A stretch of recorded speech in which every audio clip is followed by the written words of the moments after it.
continuamos a nossa transmissão convidando o Dr. João Alfredo Niegrai, especialista em geopolítica e professor de negócios internacionais e geopolítica da PUC do Paraná, também a nos ajudar nessa conversa, a contribuir com essa análise em relação a esse conflito, a essa crise envolvendo o Oriente Médio. Professor, muito obrigada pela sua participação aqui conosco. Qual a sua avaliação sobre as reais possibilidades do Estreito de Hormuz ser fechado?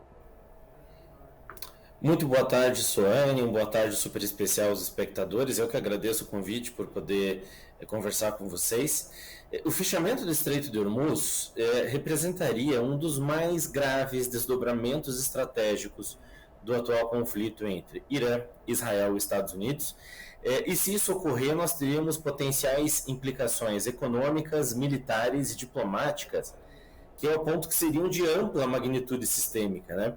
Trata-se de uma resposta simbólica ao ataque estadunidense às instalações iranianas ocorridas no domingo, no horário local. E, além disso, trata-se de uma ação geopolítica que tem o poder de transformar um conflito que até agora é regional em uma crise global, que é energética e que é militar. Como vocês exibiram aqui na reportagem, o Estreito é o mais importante corredor marítimo energético do planeta, por onde transitam entre 17 e 21 milhões de barris de petróleo por dia, o que representa aí 1/5 do consumo global da commodity. E, além disso, tem uma parte significativa da exportação de gás natural liquefeito do Catar, outras exportações de petróleo do Kuwait, outros itens que saem de lá, e isso afetaria toda a logística energética global. Há que se mencionar que o Irã já havia, em outras ocasiões, ameaçado o fechamento do Estreito como uma retaliação às sanções ou ações militares, mas eles jamais levaram essa medida adiante. O fato agora do parlamento iraniano ter aprovado o bloqueio, mesmo ainda carecendo de validação pelo Conselho Supremo de Segurança Nacional e pelo Ayatollah Khomeini, representa a maior aproximação com a concretização dessa ameaça em décadas. Então, acho que essa é uma visão inicial que a gente pode ter desse cenário. Isso dificultaria não apenas a saída de commodities daquela região do mundo, mas dificultaria a entrega de produtos. O Brasil, por exemplo, compra muito fertilizante do Irã.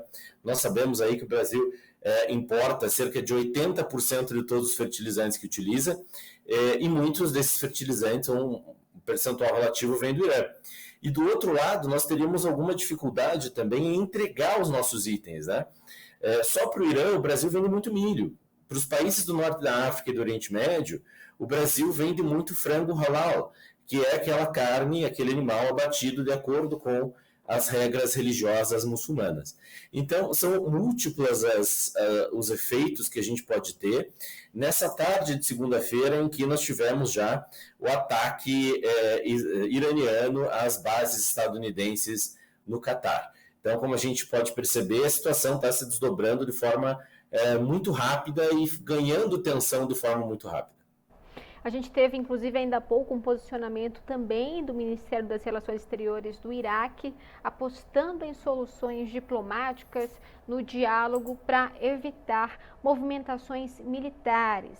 Na sua avaliação, e até que muita gente está também trazendo suas questões aqui no nosso chat, falando possivelmente de uma terceira guerra mundial, quais seriam os próximos passos importantes, né, em relação a esses países, inclusive dos Estados Unidos, que nesse momento Trump está reunido na Casa Branca, né, em Washington, lá também com outros conselheiros, inclusive da área de segurança, mas quais seriam, né, os passos, né, desses países principais envolvidos, né, nessa guerra, para que a gente pudesse ter ali, quem sabe, um possível consenso em relação, né, a esse programa nuclear iraniano, né? Então, qual a sua avaliação? O que seria necessário esses países fazerem para a gente não ter uma escalada dessa tensão? É a grande pergunta de $1 milhão ou de $1 milhão de dirhams, eu diria, né? O fato é que eu enxergo que o Irã está diante de uma encruzilhada estratégica, né? A postura ideal, e como é ideal a gente sabe que isso pode estar longe de acontecer, deveria considerar uma equação bem complexa entre resposta estratégica, pensando como certamente as forças iranianas estão pensando, né? Uma relação bem complexa de resposta estratégica, preservação do regime, manutenção de aliados regionais e gerenciamento desse isolamento internacional que o Irã tem. Então, são muitos dilemas que a gente está vendo nesse movimento tão inédito para a geopolítica, e é por isso que eu digo que o Irã está nessa encruzilhada estratégica, né? Por um lado, a doutrina de segurança iraniana exige uma resposta diante de uma violação direta da sua soberania e de suas instalações nucleares. De forma direta, o Irã não provocou. O Irã, é claro, provocou isso de forma indireta, abastecendo, financiando grupos como o Hamas na faixa de Gaza, o Hezbollah no Líbano, os Houthi no Iêmen. Por outro lado, uma retaliação desproporcional que o Irã eventualmente fizesse poderia levá-los a uma guerra aberta com os Estados Unidos e Israel, e esse seria um cenário que ameaça a estabilidade do regime iraniano e a sua capacidade militar. Uma resposta indireta possivelmente vai ser essa que a gente está assistindo agora. O Irã pode retaliar por meio de atores intermediários, como Hezbollah, Houthis e as milícias xiitas no Iraque ou na Síria. O Irã pode continuar nesses ataques limitados às bases israelenses ou instalações norte-americanas no Golfo Pérsico, com aviso prévio, que foi o que o Irã fez hoje. Isso sinalizaria aí uma firmeza iraniana de não buscar uma escalada total do conflito. E aí, claro, há aquele aspecto que todos nós esperamos que o Irã siga, né? Que é recorrer à OPEP, recorrer às Nações Unidas, a recorrer aos seus vizinhos numa tentativa de mediação desse conflito.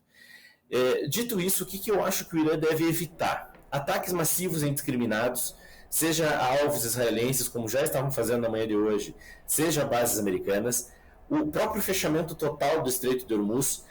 Os chineses, me parece que pressionaram Teherã no dia de hoje para que esse fechamento não ocorresse. E acho que o Irã também deveria evitar uma aceleração muito explícita do seu programa nuclear nesse momento, que validaria a tese de que o Irã busca bomba nuclear, e isso fragiliza alianças diplomáticas na Rússia e a mediação de alguns países europeus.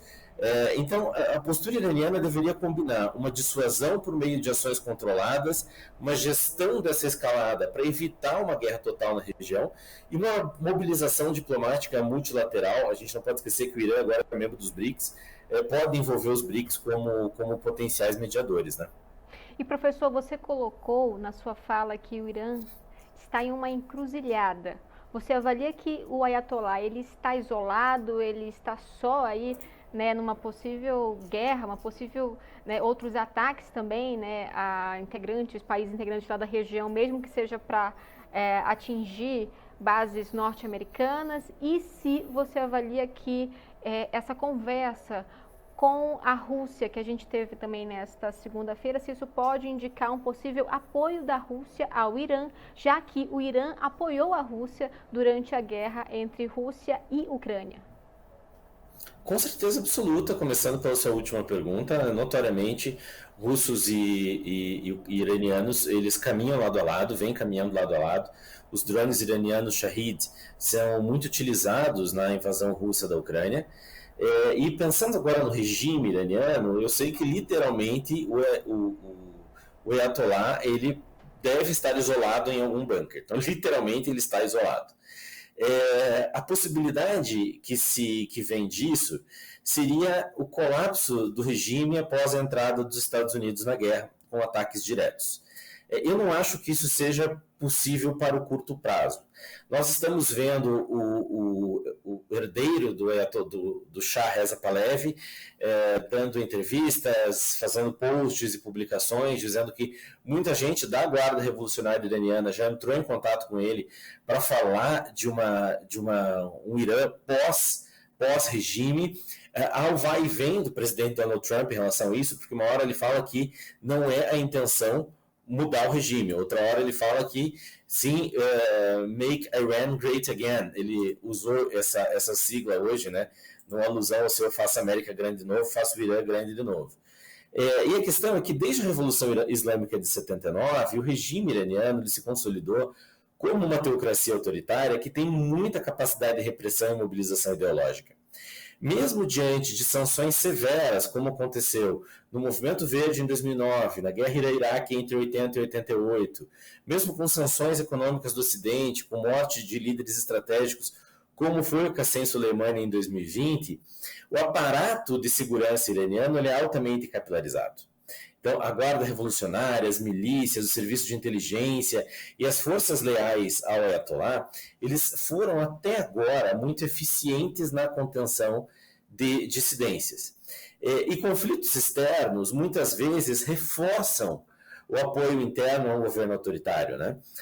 Certamente a retórica iraniana para o seu povo será de reforçar o nacionalismo islâmico e anti-americano, de reprimir manifestações sob o pretexto da segurança nacional e, é claro, substituir líderes mortos por novos quadros já preparados, como demonstra a lista de sucessores já preparada pelo próprio Ayatollah Khomeini.